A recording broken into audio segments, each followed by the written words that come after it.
You really thought I'd just keep writing those checks, didn't you, Dad? That's what my son said to me, not as a question, but as a statement the day I found out he'd bought a house without telling me. Not just any house. A four-bedroom house with a finished basement and a two-car garage, paid for partly with money I'd been sending him every month for 5 years, because he told me he was barely scraping by. I found out from his cousin Marcus, who texted me a photo with the caption, "Nice place Daniel and Reese got, right?" I was sitting in my truck outside a hardware store in Amarillo, Texas, eating a gas station sandwich for lunch because I'd been watching my own spending carefully since I retired. The photo showed a brick colonial with a manicured front lawn, a basketball hoop in the driveway, and my son standing on the porch with his arms crossed like a man who'd just conquered something. I remember reading the address in the photo caption. I remember pulling up the county property records right there in that parking lot, purchased 11 months earlier, listed at $347,000. My name is Ray Calloway. I'm 67 years old. I spent 31 years driving long-haul freight across this country, 18-wheelers, sometimes 36 hours without real sleep, eating truck stop food and watching holidays pass through a windshield, while other men were home carving turkeys and watching their kids open Christmas presents. It's the kind of work that doesn't ask what you want. It just takes what it needs and leaves the rest on the pavement behind you. My wife Carol passed away 9 years ago. Ovarian cancer, diagnosed in February, gone by October. That's 8 months from we caught something to standing in a cemetery in the February cold watching them lower the only person who ever really knew me into the ground. After that, it was just me and whatever version of purpose I could find in an empty house. Daniel is my only son. He's 38 years old now. After Carol died, I threw myself into making sure he was okay. He was 29 at the time, grown, technically, but grief doesn't care how old you are, and I told myself that supporting him was the right thing to do. He'd been laid off that same year, living in an apartment in Fort Worth with his girlfriend Reese, and when he called me 6 months after Carol's funeral saying rent was getting impossible, I said I'd help. What else do you say? He was my son. He was grieving too. I wasn't going to let him struggle. $400 a month to start, sometimes more. He always had a reason: car troubles, a medical bill, a bad month at whatever job he was working. I never asked too many questions. Parents are built that way. We accept the reasons we're given because we want them to be true.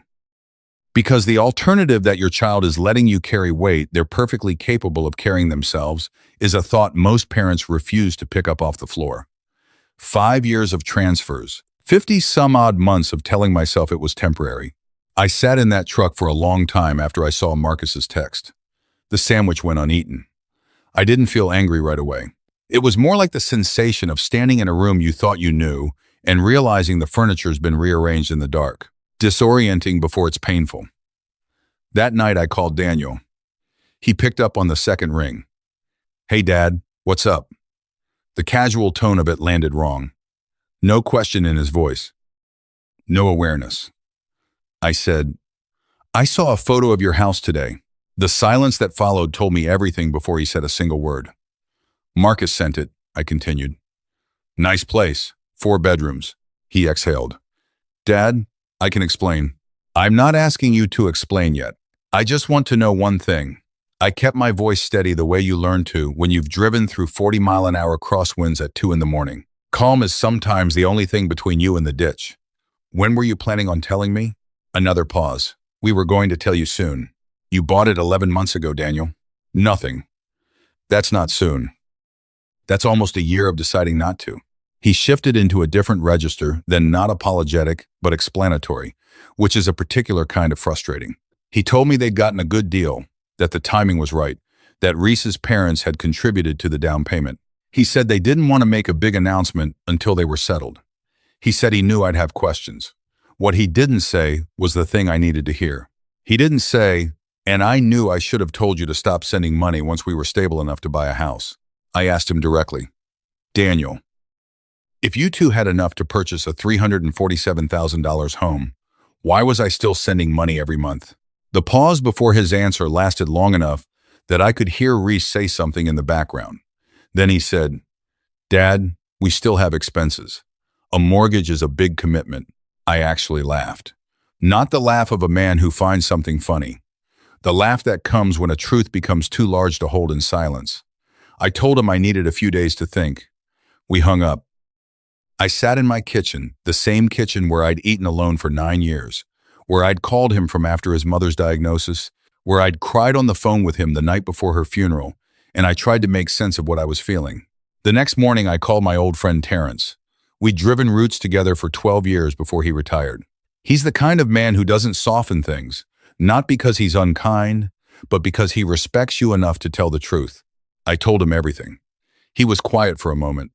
Then he said, "Ray, a man who hides a house from his father doesn't have a money problem. He has a conscience problem." That sentence stayed with me. Because Terrence was right. The issue wasn't the money itself. It was the decision-making that surrounded it. Someone had sat across a closing table, signed their name to a mortgage, moved furniture into 4 bedrooms, mowed a lawn, hosted family, and every single month during all of that had continued accepting financial help from a retired man living alone on a pension and savings in Amarillo, Texas. That's not forgetting to mention something. That's a choice made over and over again. I didn't respond to Daniel's follow-up calls for 3 days. I wasn't playing games. I was thinking. That's something younger people don't always understand about older men. We go quiet not because we have nothing to say, but because we're deciding what actually matters enough to say. On the 4th day, instead of sitting home staring at the walls, I drove to Taos, New Mexico. I'd always meant to go. Carol had wanted to go for our 30th anniversary, and we'd kept putting it off. I booked 2 nights at a small inn near the plaza, tossed a bag in the truck, and left before sunrise. I spent 2 days walking around that town by myself. There's something about adobe buildings and high desert light that slows the mind down in a useful way. I sat in a small cafe one morning and got to talking with a man named Gilbert, a retired school teacher who'd been living in Taos for 20 years. He'd grown up in Chicago, left after his kids were grown, and never looked back. I told him I was working through something. He nodded like he'd heard that before. Then he said something I've thought about almost every day since. When I was teaching, I noticed the kids who struggled most were the ones nobody had ever let fail. Their parents caught everything, every mistake, every consequence. And those kids grew up genuinely believing the world would always cushion the fall. He stirred his coffee. The kindest thing a parent can do sometimes is step aside and let the ground be the ground. I drove back to Amarillo with that thought riding beside me the whole way.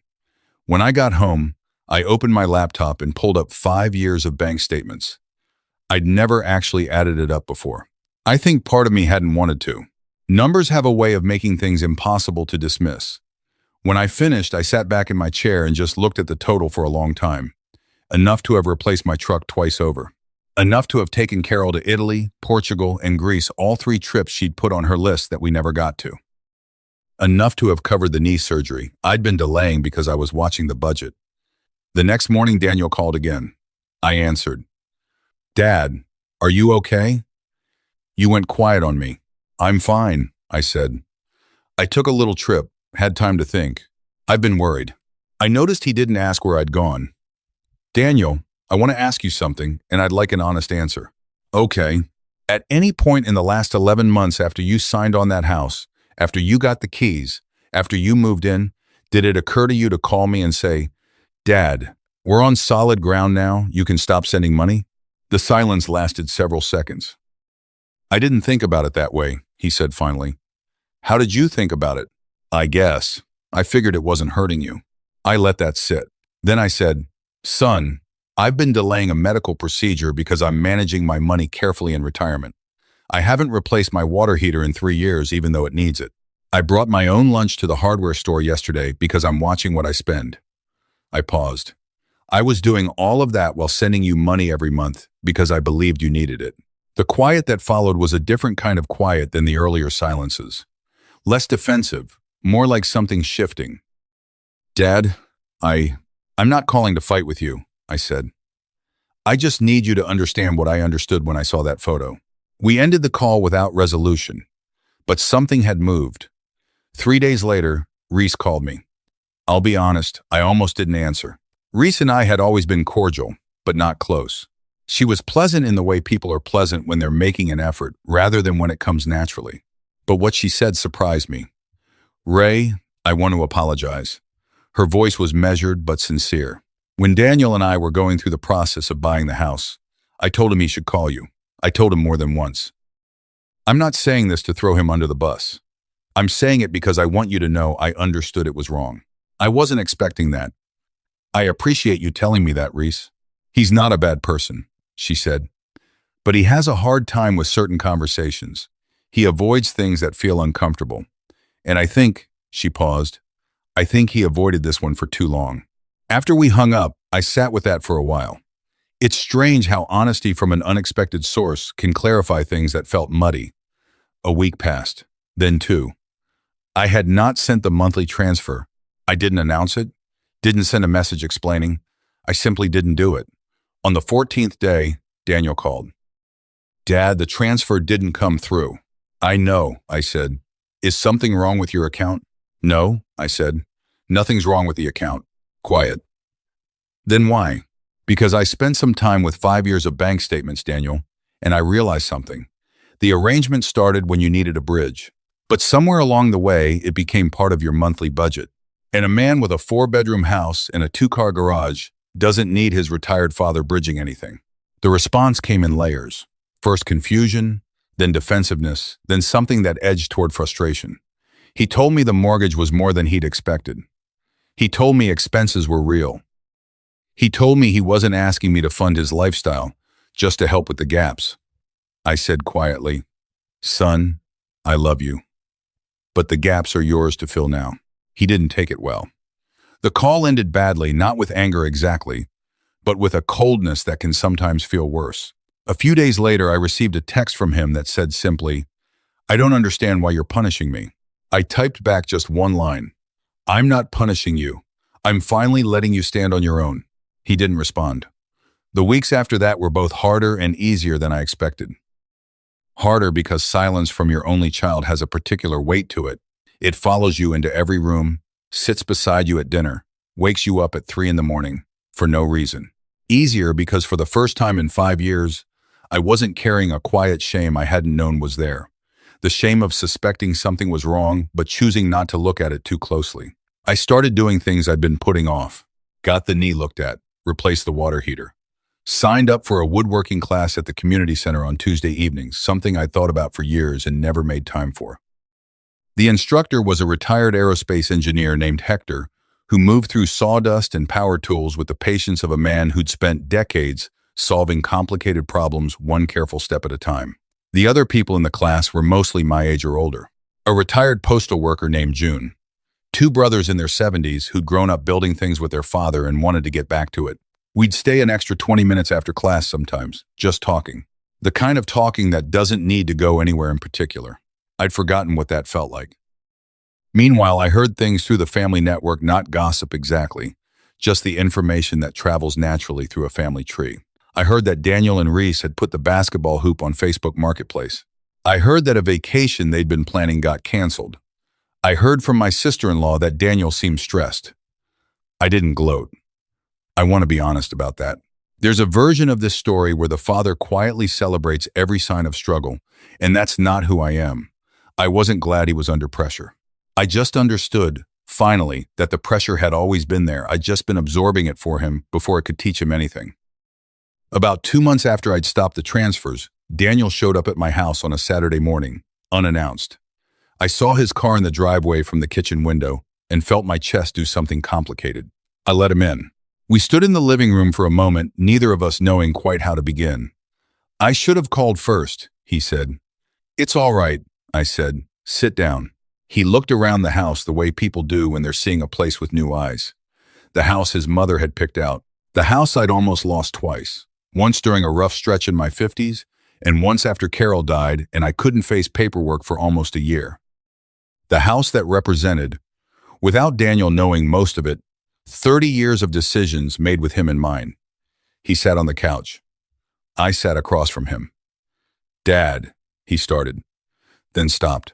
Started again. I've been angry at you. I want to be honest about that. Okay, I said. But I've also been doing a lot of thinking. He told me that after our last call, he and Reese had sat down and gone through their actual finances together in a way they apparently hadn't done honestly in some time.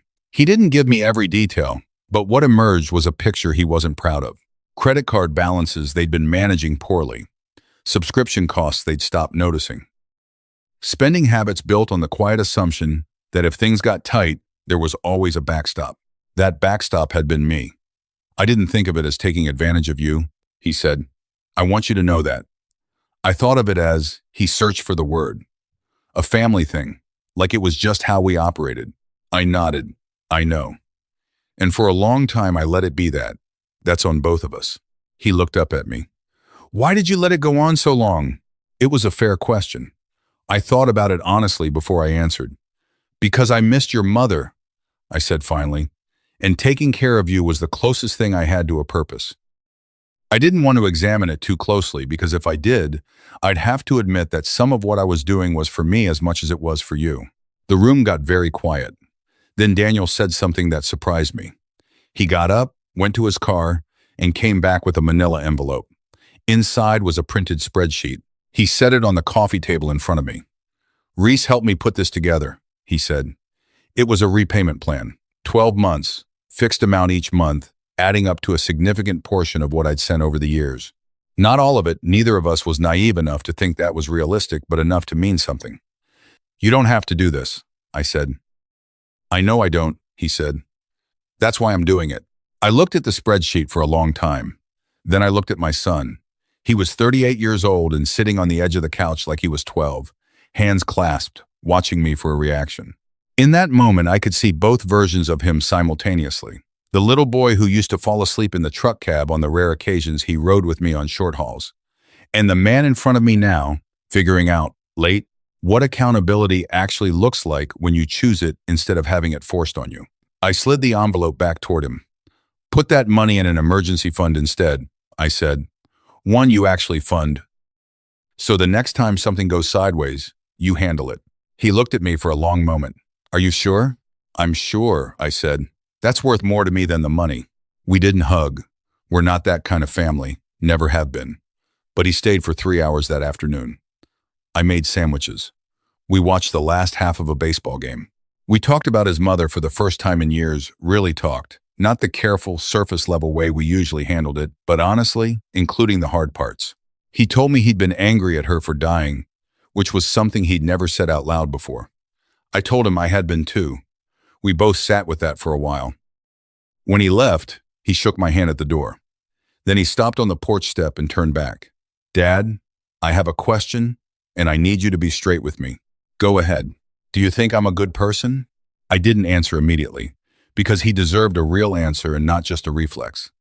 I think you're a person who made selfish choices for a long time without fully understanding they were selfish, I said. And I think the fact that you're asking me that question right now means you're becoming someone better. He nodded, walked to his car, drove away. I stood on that porch for a few minutes in the evening air. The neighborhood was quiet. A neighbor's dog was barking somewhere down the block. The sky over Texas was doing what Texas skies do at dusk, turning colors no painter would dare invent. I thought about Carol. She'd always said Daniel needed someone to believe in him more than he needed someone to rescue him. I'd heard that and agreed with it, and then spent 9 years doing mostly rescuing. Grief makes people do backwards things sometimes. It makes you pour yourself into others because facing your own emptiness is too much. I understood that now in a way I hadn't before Taos, before the bank statements, before the hard conversation on this same porch. The months that followed were quieter than before. But quieter in the way that a room feels after you've cleaned it, not empty, just clear. Daniel called regularly, not every day, but consistently. We talked about ordinary things, his work, my woodworking class, a road trip I was planning in the spring, something I'd actually been budgeting for without guilt for the first time in years.